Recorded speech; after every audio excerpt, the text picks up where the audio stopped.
All right. Shane Beamer addresses the rumors about him going to Virginia Tech. South Carolina loses a 4-star tight end prospect who decommits. And students at South Carolina schedule a protest to fire Mike Shula. Lots to talk about. Locked On Gamecocks starts right now. You are Locked On Gamecocks, your daily podcast on the South Carolina Gamecocks, part of the Locked On Podcast Network, your team every day. What's up, guys? Welcome into Locked On Gamecocks. I'm your host, Chris Marler. Hope everyone's having a fantastic Monday. Like I always say, if that's even possible, appreciate you guys being here. First and foremost, want to give a huge shout out to our everyday listeners. Thank you for making Locked On your first listen each and every day. Shout out to our everydayers. Remember, guys, free and available wherever you listen to your podcast and on YouTube. Thank you for everyone that has joined the channel and subscribed as of the past couple of weeks. It's been a massive month for us growth-wise. Fastest way to keep that going and continue growing as well is, like I said, subbing and then also commenting and stuff like that. You guys have been on fire with some of the stuff lately, so I appreciate that.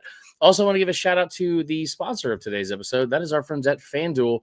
Now is a better time than ever to sign up for FanDuel because new customers can bet just $5. If your bet wins, you'll get $300 in bonus bets to use across the app. Download the app today. Lots to talk about. Been a heated 48 hours. I appreciate the response to yesterday's show. I kind of went off about some stuff that I was frustrated about. And I think it was you guys kind of voiced some of the similar opinions and frustrations as well. So want to hopefully have a more calm, docile show than we've had the past couple of days, but we'll see where it takes us. We're going to start the show with talking a little bit about just the latest rumors about Shane Beamer going to Virginia Tech. He addressed them in his press conference about 30 minutes after we got off air yesterday. Also, South Carolina loses a 4-star tight end prospect, Jamel Hawse, who decommitted earlier on Monday, or maybe it was Sunday night. And students decided they were going to stage a protest to fire Mike Shula. So lots to talk about. Let's start with the Beamer comments that he made yesterday. And I'm not talking about the ones that were heated and all that kind of stuff. I want to say right off the bat, like, we all have our opinions. I have mine. I am so grateful that I'm allowed to voice them and have a platform to do so and stuff like that. And I understand that, like, everyone has an opinion as well. And I appreciate all the opinions you guys have thrown into the comment section as well. Because it's a very frustrating stretch here for South Carolina football. And I get it. Beamer voiced his frustrations yesterday at the Jack Veltri comments or question that was made in the post-game press conference. He apparently also went back and apologized or went out of his way to say, like, they were fine. It wasn't something that's going to carry over or linger or anything like that. So I thought that was good on both sides. And that's good to be able to have that kind of professionalism on both sides. It doesn't take away from the optics of it or the perception of what happened. Or, if we're being honest, that just the continuation of that kind of frustration and attitude that we're getting from Beamer, because he's just as angry as I think a lot of people are. Now, the other part of what he said was this. The rumors of him going to Virginia Tech. I have told you guys from the start, I don't think he's going to Virginia Tech. Brad Crawford, who works for CBS Sports at 247, he made a comment a while back in an article saying some of the stuff that he has heard from people around the program is if there ends up being some sort of distrust or disengaging or frustration that boils over, where Shane Beamer doesn't feel like he's respected, loved, or like I don't know the right word to put it. If that continues to go on and he doesn't feel like he's wanted here, then he would absolutely entertain talks from Virginia Tech. I think that's a fair assumption.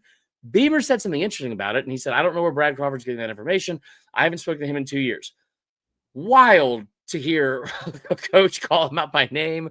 I have no thoughts on that back and forth. I don't. I love Brad. I think he's a great dude. He does a tremendous job. Very smart guy. Great person in and out of the profession, like in real life and online, like however you want to put it. Have a tremendous amount of respect for Coach Beamer as well. So, like, I don't know that discourse.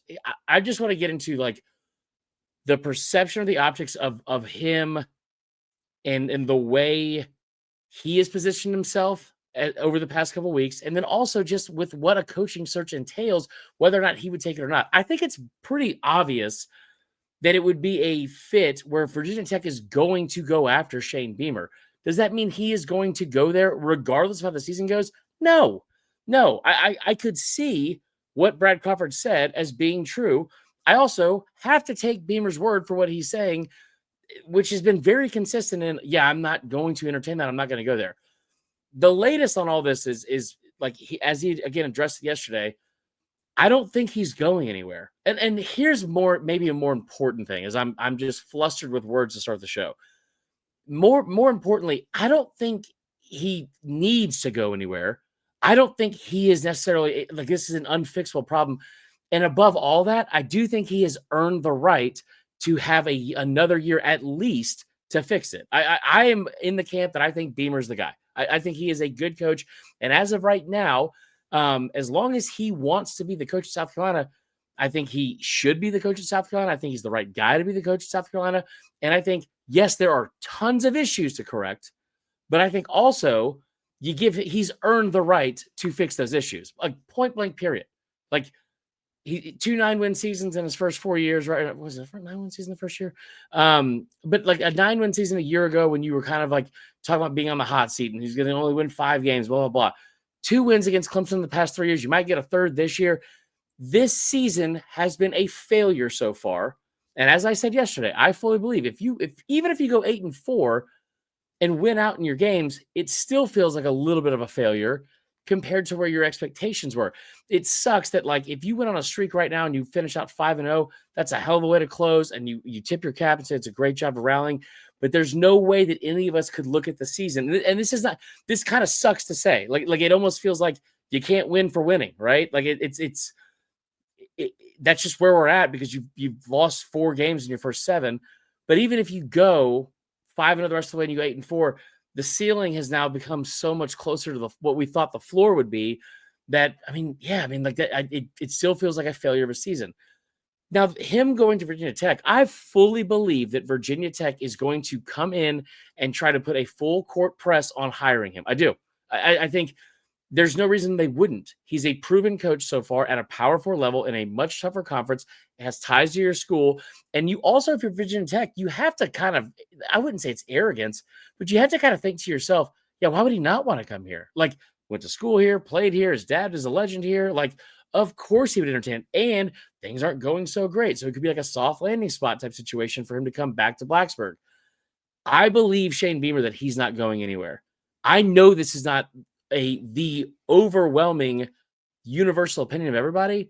I do think he's the right guy, at least for another year. Now, if you go into next year and you go another losing season, or you don't make a bowl game, or you underwhelm again, and it's the same issues we see again, it's the same underperformance against the offensive line, or you're getting blown out in games you probably should be more prepared for, like we saw against Oklahoma this year, Ole Miss last year.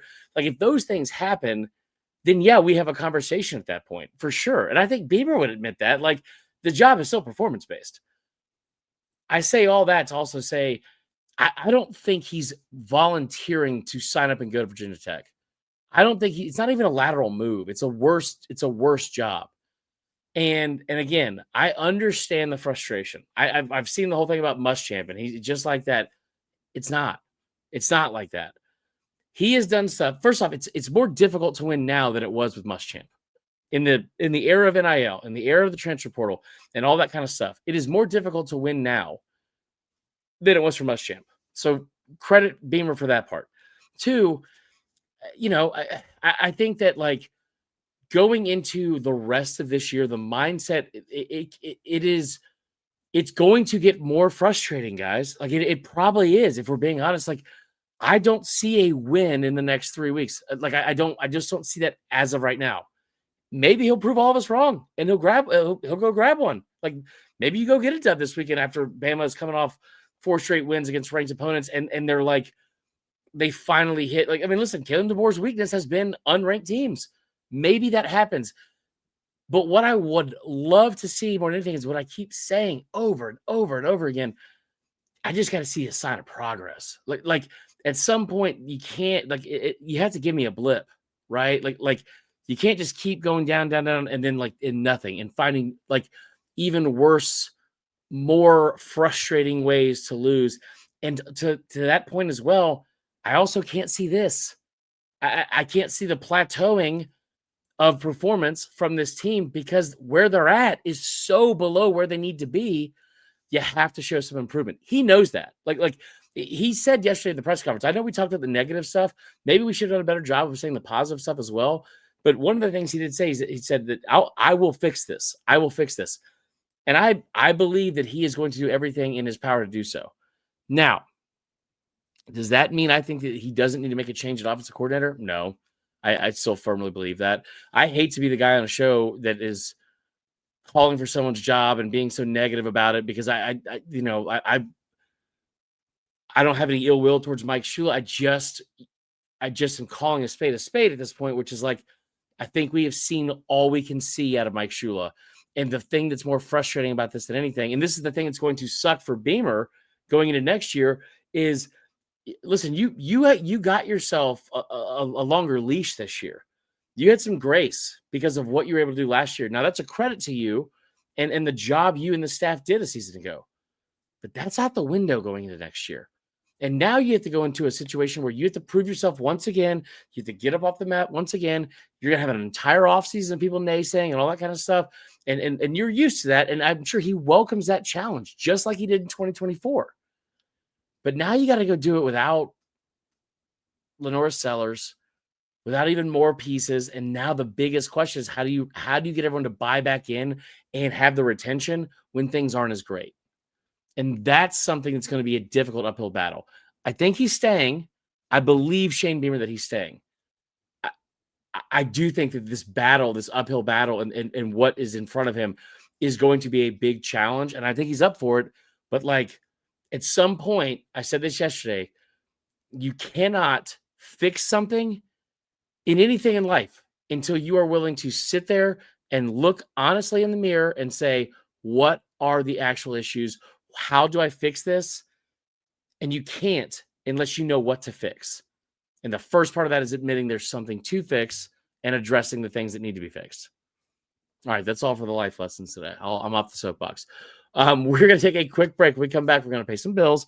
And then we're also going to talk a little bit about the decommitment today from Jamel Hawse, and then talk about some of the latest with Shula and some of the numbers that have come out from this weekend as well. Locked on Gamecocks continues right after this.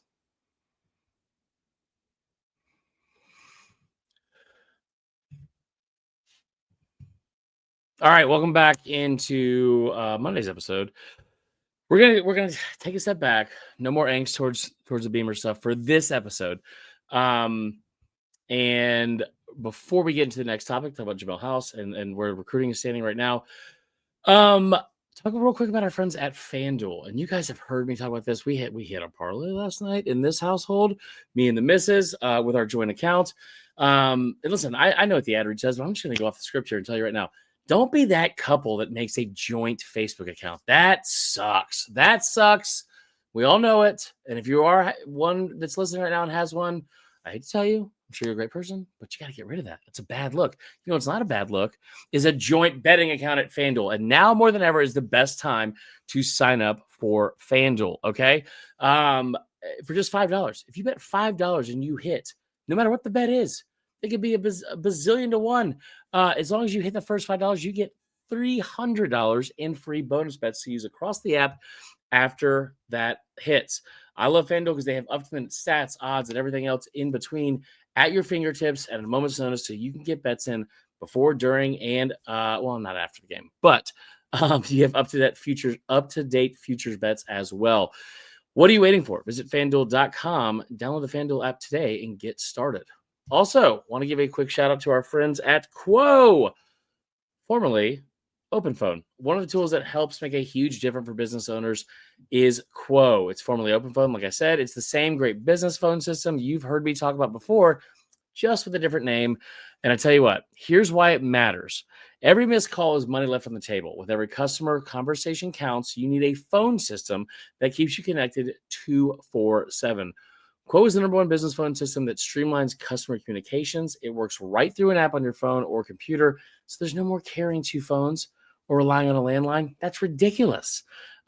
Make sure you are using Quo, and I love it because it lets your team share one number. You can collaborate on calls, texts, or anything else like a shared inbox, so no customer gets left hanging. See why over 90,000 businesses trust Quo, formerly OpenPhone. Get started free and get 20% off your first 6 months at quo.com/lockedoncollege. That's QUO.com/lockedoncollege. You can even keep your existing number for free. Quo, no missed calls, no missed customers. All right, let's talk about missed opportunities because South Carolina had one getaway this Monday. I think it was Monday. It might have been Sunday. But Jamel Hawse, a 4-star tight end, in-state kid, so that kind of hurts a little bit more. Decided he would be decommitting. He's a Newberry High School kid. He's one of the first commits in the class from 2026. And I think he's been committed for over a year even. 6'4", 240-pound tight end, number 307 nationally. By all means, a really, really good prospect. He's 14th in the country in terms of tight end rankings. And number 7 in the state of South Carolina, where that stands. Again, 4-star recruit. This has been kind of like a bumper crop. Maybe it's a little bit dramatic, but a really good class for 2026 and 2027 in the state of South Carolina. I've told you time and time again how big of a deal it is to land some of the in-state kids when you have this wealth of talent in the state, because usually you don't. And to lose a 4-star from in-state, you haven't lost them necessarily yet, right? Like it's not. There's still a lot of time between now and December. You got about 2 more months until the ink dries on the early National Signing Day. It didn't really do a ton. It didn't really do a ton to their ranking and where they stand nationally. But you do now only have 15 players. You're still ranked 17th, but you only have 15 players. Also, to put this in perspective, one of the things I praised this year's class for is they've done a really, really good job. They've done a really good job in this class, especially where they're landing kids at a blue chip level at a much higher rate than they have before. Only 15 kids, but over half of them, I think 53% now, are 4 stars or higher, right? You got 7 4-stars and you got 1 5-star. So it sucks to lose one, but at the same time, you're still feeling good if you're 17th in the country. There's a lot where I feel like this can only really go up for South Carolina if they close strong, but you're going to need to close strong, or you're going to need to make a decision where you say, we're going to take about 20 guys in this class, and we need to really work on either flips at the end of this year. Some of the guys that you thought you had a good, you were in good position for, they ended up going somewhere else. PJ Dean, the kid from that's going to Georgia, a couple other guys like that. You had a couple on OVs and officials this weekend, but you need to figure out a way where you are going to put a lot of resources into this class if you're going to get things corrected for next year. I'm not going to. You don't have to buy in all in anymore. Towards like, we've got to get a great recruiting class. You need a good recruiting class, and you really need to make sure that 2026 and 2027 you're able to do the best job you can at putting a fence around the state and keeping kids at home and away from Clemson, right? Or so maybe the Midlands and the Low Country, to just put a fence away from the upstate. But what I'm saying also is that, like, where you stand nationally, to put this in perspective, North Carolina is ranked right ahead of them right now. They're the 16th best class recruiting. They have 37 players. they have 37 players. They rank 1 spot ahead of you. So I love the fact that you have the quality over quantity thing. And there's a couple of teams. USC, I think, has the number 1 class overall right now. They have over 30 guys. There's a couple of programs that are going that route. I think that this is a situation where you're in like a really crappy situation. Like, you're in a crappy situation where you could very well end the season at 4-8. We've talked about it. We don't need to keep being negative and go into that. I think it's fair to talk about, but we don't have to do it on every episode. Like, the main thing, and I said this on yesterday's show, that quote about never wasting a loss. What this season also really, really provides is an opportunity. And that may sound cheesy and stupid and something that, like, doesn't interest you, but like, it also provides a really big opportunity to like what you need to do to turn this thing around. And maybe it's a refocus, because last year you sit here and you kind of like, you kind of stand pat. You don't go out into the portal and get a bunch of guys, and you feel really strong about, what you brought in from a receiver standpoint and what you brought in from some of the other recruits and things like that, and what you had still on the roster. And so you didn't feel like you were pressed or you had to go out and you gotta go get a guy from the portal, gotta go attack something and like throw way too much money at somebody in the spring or in the original window. Remember, now there's only one window in January, but you are now in a situation where you're a little bit behind the 8 ball going into next year. So now you do have to invest into this class. It doesn't mean you have to go spend $18 million like LSU did, but it does mean you need to go figure out a way that you're going to get as much talent and talent at the positions of need right now.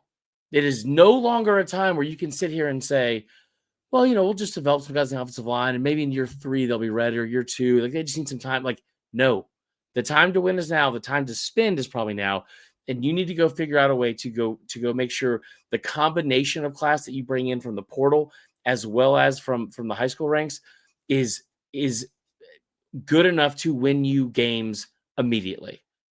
It's not going to be good enough. You got to figure out a way to hold on to that receiving class you brought in, for one, and how many players you're going to be able to retain. But it's no longer good enough to sit here and say, we got a lot of guys. We're not super worried about them developing right away. Like they can come in and play a year or 2 down the line. The time is now. So I'm hoping. It sucks that you lost the commitment. There's still a lot of time left before signing day, 2 months left. Like I said, it'll be interesting to see how this class fills up. Darren Usher does a phenomenal job. And has done a phenomenal job ever since he was brought on in July of 2024. And this staff has done a really good job of recruiting. I don't know what the long-term impacts are of Teasley being let go, how that impacts some of the recruits that are currently in the class or that you were still going after. But it'll be very interesting to see what happens with this class and what kind of combination they put in terms of what they go get from the portal versus what they want to bring in from a high school recruiting. Because I don't think you're going to just land 10 kids in the next 2 months. I feel like that would be kind of shocking. I mean, not saying it won't happen, but a lot of times the hay's kind of in the barn by this point of the recruiting cycle. It still could happen. And I know they're fighting their ass off and still recruiting a lot of kids hard. And like I said, working on flips, but it'll be very interesting to see if or how much emphasis they put on that balance, which is a delicate balance between the high school recruits and also the portal as well. All right. When we come back, we're going to close with some crazy news, or maybe it's not. I don't know. It's college kids protesting, but it's protesting about something that you probably did not think they would. At least a little more lighthearted than some of the stuff you hear in the news. We'll talk about the latest from what's going on campus when we come back. Locked on Gamecocks continues right after this.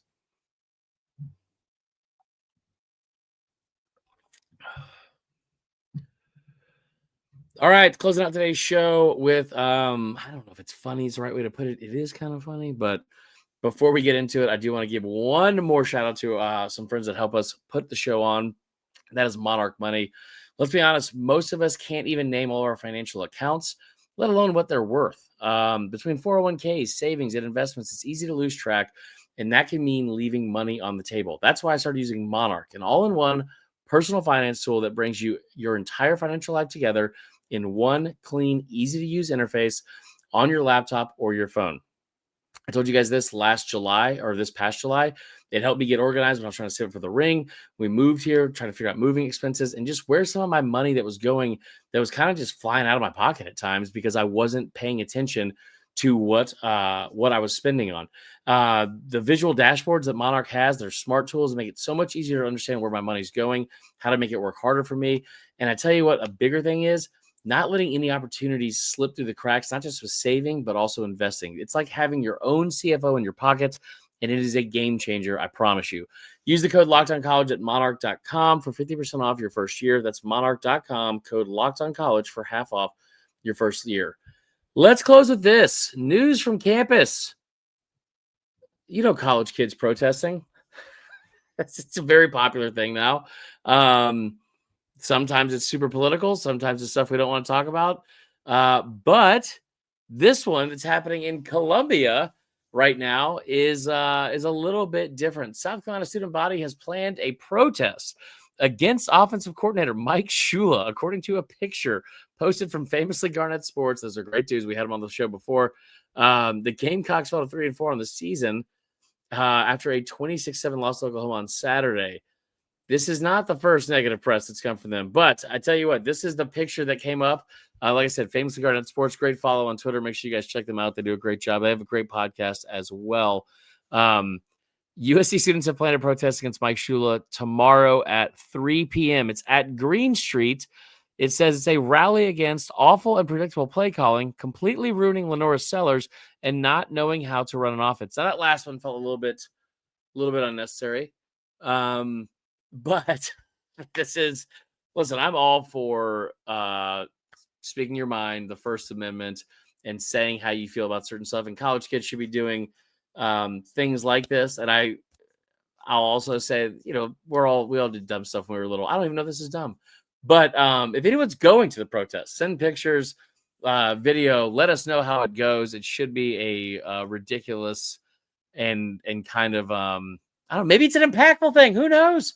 Protesting works sometimes. So it'll be interesting to see how it goes. If you are out there, be safe and be responsible as well. That's all I have for today's show. Tough to follow up from the weekend, but I appreciate you guys listening. Appreciate all the new followers and new subscribers to the show as well. We'll have another show tomorrow. We're going to actually get into some of the game week stuff and talk about the South Carolina Bama game. Got a couple good guests that are coming on as well this week to talk about that. And one in particular, I think you guys are going to really like Clint Lamb. Great dude. I used to cover Alabama with him when I was over there, and he does a great job breaking down film, and he is going to also break down some of the stuff in South Carolina's offense and get into some of the X's and O's that in a much more eloquent way than I can. And there you go. So that'll be the shows for later this week. I appreciate all of you guys. You have a great rest of your Monday night, Tuesday morning, whenever you're listening to this. Until next time, go Cox.